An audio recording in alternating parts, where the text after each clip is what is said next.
What's up everybody? Happy New Year and welcome back to Chemical Guy's Detail Garage.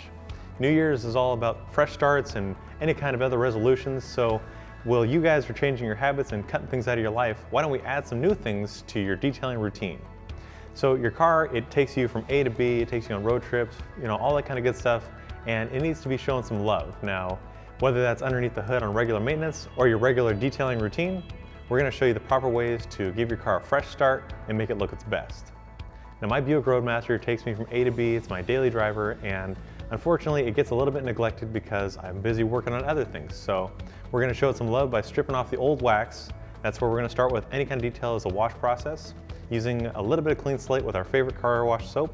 This is going to safely remove any abrasive particles that are on the surface without scratching. Next, we're going to move on to the decontamination process using a clay bar. And what this is it's a very fine putty-like material that removes the embedded contaminants that are in the pores of the paint. You can also use it on chrome and glass to give you that really slick finish, but this is also a necessary step if you're planning on polishing or adding any kind of coating. Now polishing, although it's not necessary on every vehicle, it is a necessary step along the life of any vehicle because it will get scratched eventually, whether it's from regular washes or taking it to a machine car wash, it's going to scratch the paint. So the only way to remove it is by machine polishing using your favorite polisher. My personal one is the TORQ 10FX, but there are a lot of polishers on the market that work just fine. And this is going to remove any kind of blemishes in the paint and even out the entire clear coat, giving you that mirror finish.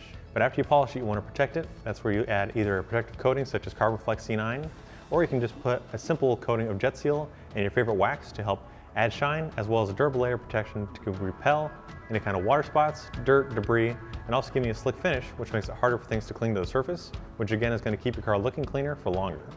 Now in between washes, you want to have your favorite quick detail spray on hand just to remove any kind of light dust, any kind of water spots, bird droppings, or anything else that can damage the surface in between your wash processes. And also, if you use a quick detail spray that adds a little bit of sealant or a little bit of wax, that's going to help also add some longevity to your shine. So stay tuned for part 2, where we're going to dive into the interior on showing you guys how to clean it and protect it for the upcoming year. Now if you guys want to learn more about these products, head over to our website, chemicalguys.com. If you're looking for some on-hand products and also some product advice, go to your local detail garage. If you like this video, be sure to give it a thumbs up. Don't forget to comment down below. And as always, we'll see you guys next time right here in the Detail Garage.